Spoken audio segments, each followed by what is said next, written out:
বচন বেদ পাঠশালা, রীতি দুয়ার দাও খুলে করো শ্রবণ, প্রভুরই এই বচন বেদ পাঠশালা। নমস্কার, শুরু করছি এক বাইবেল অধ্যয়নমূলক অনুষ্ঠান বেদ পাঠশালা। এই অনুষ্ঠানের মাধ্যমে আপনি জানতে পারবেন ঈশ্বরের বাক্য পবিত্র বাইবেলের নিগূঢ় তত্ত্ব। তাহলে শুনুন আজকের অনুষ্ঠান বেদ পাঠশালা।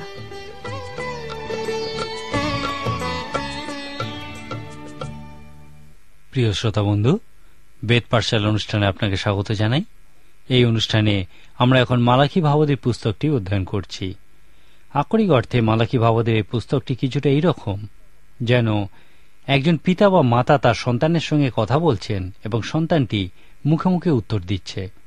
এই বিষয়ে দ্বিতীয় উদাহরণটি আমরা দেখি, লেখা আছে এই পুস্তকের 1 অধ্যায় 6 পদে, পুত্র পিতাকে এবং দাস প্রভুকে সমাদর করে। ভালো, আমি যদি পিতা হই তবে আমার সমাদর কোথায়? আর আমি যদি প্রভু হই তবে আমার প্রতি ভয় কোথায়? হে যাজকগণ, তোমরা যে আমার নাম অবজ্ঞা করিতেছ, তোমাদিওকে এই বাহিনীগণের সদাপ্রভু এই কথা কহেন। কিন্তু তোমরা বলিতেছ, কিসে তোমার নাম অবজ্ঞা করিয়াছি? কিভাবে ঈশ্বরের নাম অবজ্ঞা করা যায়?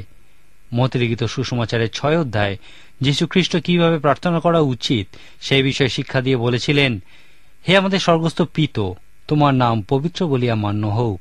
আমাদের প্রার্থনা করার উদ্দেশ্যও ইহাই হওয়া উচিত, যেন ঈশ্বরের নাম পবিত্র রূপে মান্য হয়। পবিত্র শাস্ত্র অনর্থক ঈশ্বরের নাম নিতে নিষেধ করে। পবিত্র শাস্ত্র ঈশ্বরের নাম উল্লেখ করার মধ্যে দিয়ে কি অর্থ প্রকাশ করে? নাম কোনো ব্যক্তির অস্তিত্ব প্রকাশ করে। ঈশ্বরের নাম যেমন সর্বশক্তিমান ঈশ্বর আমাদেরকে তাঁর সম্পর্কে কিছু বলে। ইহা প্রকাশ করে তিনি কে, তিনি কি রকম, এবং যথার্থ সম্মান ও পবিত্রতার সঙ্গে আমাদের কিভাবে তাঁর আরাধনা করা উচিত। সেই কারণে আমরা যখন তার নাম অবজ্ঞা করি, আমরা তাকেই অবজ্ঞা করি। সেই জিহুদার লোকেরা যখন প্রশ্ন করেছিল আমরা কিভাবে তার নাম অবজ্ঞা করেছি, তখন মালাকি ভাববাদী উত্তরে বলেছিলেন, তোমরা আমার যজ্ঞবেদীর উপরে অসুচি খাদ্য নিবেদন করিতেছ, তথাপি বলিতেছ, কিসে তোমাকে অসুচি করিয়াছি? সদাপ্রভুর মেজ তুচ্ছ বলাতেই ইহা করিতেছ। আর যখন তোমরা যজ্ঞের নিমিত্ত অন্ধ পশু উৎসর্গ করো, সেটা কি মন্দ নয়? এবং যখন খঞ্জ ও রুগ্ন পশু উৎসর্গ করো, সেটা কি মন্দ নয়? তোমার দেশাধ্যক্ষের কাছে ইহা উৎসর্গ করো দেখি, সে তোমার প্রতি প্রসন্ন হইবে। ইহা বাহিনীগণের সদাপ্রভু কহেন। এখন বলি, শুনো, ঈশ্বরের কাছে বিনতি করো যেন তিনি তোমাদের প্রতি সদয় হন। তোমাদের হস্ত দ্বারা ওই কার্য হইয়াছে, তোমাদের মধ্যে তিনি কাহাকেও গ্রাহ্য করিবেন? তোমাদের মধ্যে একজন যদি কবাট রুদ্ধ করিত, তাহা হইলে তোমরা আমার যজ্ঞবেদীর উপরে বৃথা অগ্নি জ্বালিতে না। তোমাদিয়েতে আমার কিছু প্রীতি নাই, এবং তোমাদের হস্ত হইতে আমি নৈবেদ্য গ্রাহ্য করিব না, কেননা জাতিগণের মধ্যে আমার নাম মহৎ। ইহা বাহিনীগণের সদাপ্রভু কহেন। ঈশ্বরকে অসুচি নৈবেদ্য উৎসর্গ করার দোষে তাদেরকে দোষী করা হয়েছিল। তারা নিজেদের সম্পত্তি থেকে সেই সব অন্ধ খঞ্জ পশুদেরই ঈশ্বরের উদ্দেশ্যে উৎসর্গ করত। আজকের দিনে এই বিষয়টাকে আমরা কিভাবে আমাদের জীবনে প্রয়োগ করতে পারি? আজকের দিনেও আমরা ঈশ্বরের উদ্দেশ্যে দান উৎসর্গ করি, এবং ঈশ্বর যখন সেই উৎসর্গীকৃত দানের দিকে দেখেন, তখন তিনি মালাকি ভাবদের মধ্যে দিয়ে সেই লোকেদের উদ্দেশ্যে যা কিছু বলেছিলেন, আমাদেরকেও সেই একই কথা বলেন। তোমরা আমার জন্য অসুচি নৈবেদ্য এনেছ, সেই জন্য আমি তা গ্রহণ করব না, কেননা জাতিগণের মধ্যে আমার নাম মহৎ। আজকের দিনে যদি মানুষ যথার্থ ঈশ্বরকে সম্মান দেয় এবং তার প্রতি বিশ্বস্ত থাকে, তাহলে ঈশ্বরের সেই প্রথম স্থান পাওয়া উচিত এবং সবথেকে উৎকৃষ্ট বিষয়টি পাওয়া উচিত। আজকের দিনে আমরা বিভিন্নভাবে মণ্ডলীর আয় বৃদ্ধির ব্যবস্থা করি, কারণ আমরা নিজেরা দান দেওয়ার ক্ষেত্রে বিশ্বস্ত নই। মালাকি ভাববাদী এই কথাই প্রচার করেছিলেন। মালাকি ভাববাদী আরও বলেছেন, আমাদের সকলের কি এক পিতা নহে? এক ঈশ্বরে কি আমাদের সৃষ্টি করেন নাই? তবে আমরা কেন প্রত্যেকজন আপন আপন ভ্রাতার প্রতি বিশ্বাসঘাতকতা করি, আমাদের পৈতৃক নিয়ম অপবিত্র করি? জিহুদা সদাপ্রভু সেই ধর্মধাম অপবিত্র করিয়াছে যাহা তিনি ভালোবাসেন, ও এক বিজাতীয় দেবের কন্যাকে বিবাহ করিয়াছে।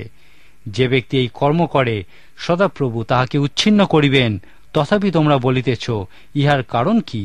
কারণ এই, সদাপ্রভু তোমার যৌবনকালী স্ত্রীর ও তোমার মধ্যে সাক্ষী হইয়াছেন, ফলত তুমি তাহার প্রতি বিশ্বাসঘাতকতা করিয়াছ, কিন্তু সে তোমার নিয়মের স্ত্রী।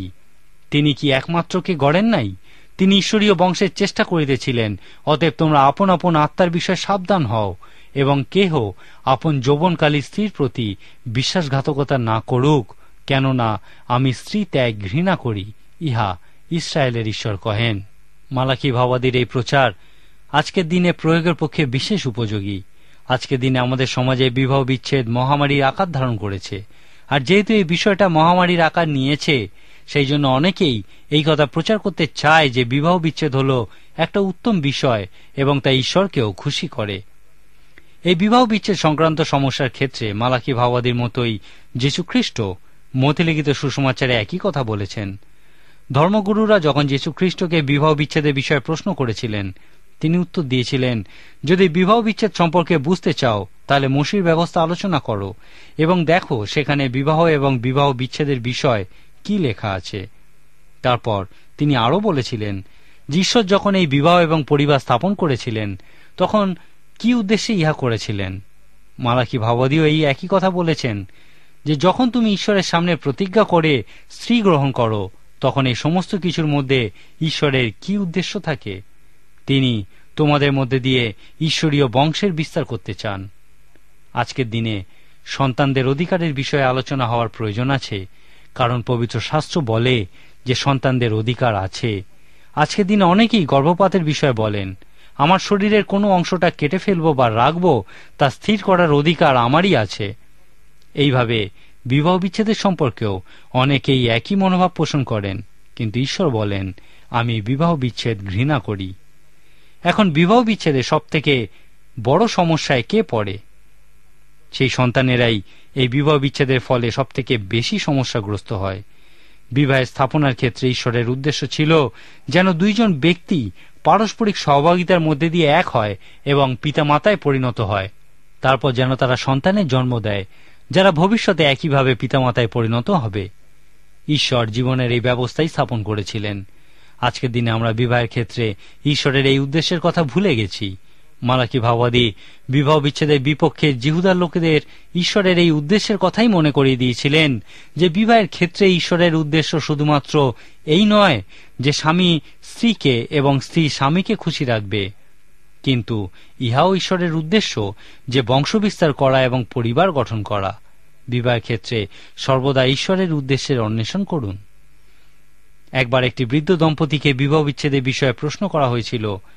তারা প্রায় 50 বছর বিবাহিত জীবনযাপন করছিলেন।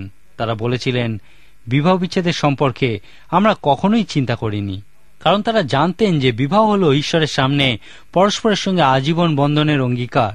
একমাত্র মৃত্যু দ্বারাই বন্ধন ছিন্ন হতে পারে।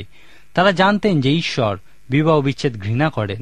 সেই বিবাহিত দম্পতি বিবাহ বিচ্ছেদের বিষয়ে চিন্তাও করেননি, কারণ তারা জানতেন যে তাদের সন্তানেরা জীবনে বেড়ে ওঠার বছরগুলিতে একটা আনন্দময় পরিবারে থাকতে ভালোবাসে। সেই ভাববাদীদের সময় থেকে আজও মানুষ পরিস্থিতির সাথে তাদের নৈতিকতা মূল্যবোধের মান পরিবর্তন করছে, কিন্তু সেই ভাববাদীর কথা আজও সমান সত্য যে অধিকার আজও একই আছে, যদিও কেউ তা পালন করে না, এবং পাপ আজও পাপ রূপেই গণ্য হয়, যদিও সকলেই তা করে থাকে। মালাকি ভাববাদী সেই লোকেদের মুখে মুখে উত্তর দেওয়ার বিষয়ে যে আরেকটা উদাহরণ দিয়েছেন তা হল, তিনি বলেছেন, তোমাদের পিতৃপুরুষদের সময়াবধি তোমরা আমার বিধিকলাপ হইতে সরিয়া পড়িয়াছ, সে সকল পালন করো নাই। আমার কাছে ফিরিয়া আইসো, আমিও তোমাদের কাছে ফিরিয়া আসিব, ইহা বাহিনীগণের সদাপ্রভু কহেন। কিন্তু তোমরা বলিতেছ, আমরা কিসে ফিরিব? কতবার আপনি যখন লোকের কাছে খ্রিস্টকে উপস্থিত করেছেন, তারা উত্তর দিয়েছে, আমার কোনো সমস্যা নেই, আমার মধ্যে অন্যায্য কোনো বিষয়ও নেই। আপনি কি জানেন, যে সমস্ত মানুষের প্রকৃতই নতুন জন্ম প্রয়োজন, তারা বলে, আমি ঈশ্বরের থেকে কখনোই দূরে সরে যাইনি। মালাকি ভাববাদী লোকের কাছ থেকে এই রকম উত্তরই পেয়েছিলেন।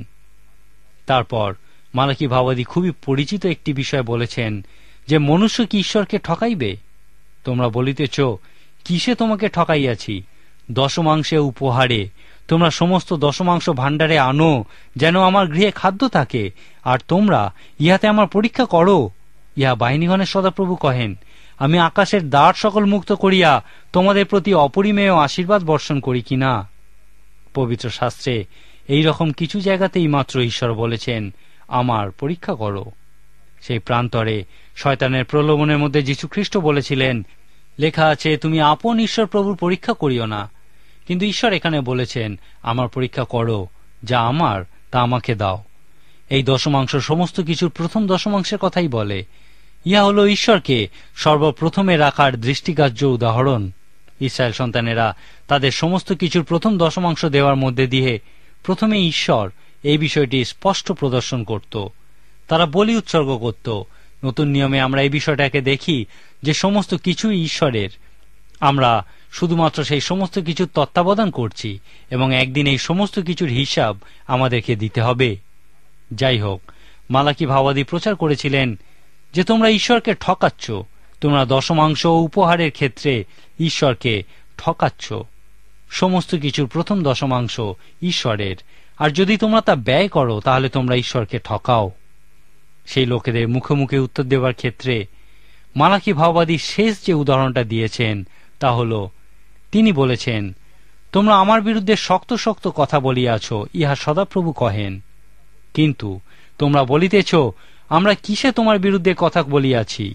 তোমরা বলিয়াছ ঈশ্বরের সেবা করা অনর্থক। আমরা এখন দর্পী লোকদিওকে ধন্য বলি। মালাকি ভাবাদীর এই প্রচারগুলি থেকে আমরা কিছু আকর্ষণীয় বিষয় লক্ষ্য করব। পরের দিন আমরা এই 7টি উদাহরণ থেকে ঈশ্বরের প্রতি আমাদের হৃদয় কিভাবে শীতল হয়ে পড়ে সেই সম্পর্কে 7টি ধাপের বিষয়ে আলোচনা করব। ঈশ্বরের প্রতি হৃদয়ের শীতলতা হঠাৎ করে আসে না। যখন কোনো ব্যক্তি, যার ঈশ্বরের সঙ্গে প্রকৃতই উষ্ণ সম্পর্ক ছিল, সেই ব্যক্তি ঈশ্বরের প্রতি হৃদয়ের শীতলতা অনুভব করে, তা হঠাৎ করেই সে অনুভব করে না, কিন্তু তার হৃদয়ে সেই শীতলতা ধীরে ধীরে নেমে আসে। মালাকি ভাবাদীর এই পুস্তকে ঈশ্বরের সঙ্গে মানুষের কথোপকথনের মধ্যে দিয়ে আমরা এই শীতলতা কিভাবে ধীরে ধীরে নেমে আসে তা দেখতে পাই। এই বিষয়টাকে হয়তো আমরা বলতে পারি আত্মিকভাবে পুড়ে শেষ হয়ে যাওয়ার 7টি পদক্ষেপ। মালাকি ভাবাদীর পুস্তক আমাদেরকে দেখায় কিভাবে একজন ঈশ্বরের সন্তান আত্মিক ক্ষেত্রে ধীরে ধীরে পুড়ে শেষ হয়ে যায়। এখানে আমরা ঈশ্বরের লোকেদের সেই সব প্রশ্ন দেখি যে আমরা কিভাবে তোমাকে অসুচি করছি, কিভাবে আমরা তোমাকে ঠকাচ্ছি। আর ইহা আমাদেরকে বলে যে তাদের সম্পর্ক ঈশ্বরের সঙ্গে সঠিক ছিল না, যদিও তারা মনে করত যে তারা সঠিক জায়গাতেই আছে। পরের দিন আমরা আত্মিক ক্ষেত্রে অবনতির সেই 7টি ধাপের বিষয়ে দেখব, যা প্রত্যেক আত্মিক মানুষের লক্ষ্য করা উচিত। সুতরাং পরের দিন আপনি অবশ্যই আমাদের সঙ্গে এই অনুষ্ঠানে উপস্থিত থাকুন। আজকের মতো তাহলে এখানেই শেষ করি। ঈশ্বর আপনার মঙ্গল করুন। প্রিয় শ্রোতা বন্ধু, যদি বাইবেল সম্পর্কে বিস্তারিতভাবে জানতে চান তাহলে আমাদের ঠিকানায় যোগাযোগ করুন। আমাদের ঠিকানা হল বেদ পাঠশালা, বিশ্ববাণী, পোস্ট বক্স নম্বর 16925, কলিকাতা 700034। আবার বলছি, বেদ পাঠশালা, বিশ্ববাণী, পোস্ট বক্স নম্বর 16925, কলিকাতা 700034। নমস্কার।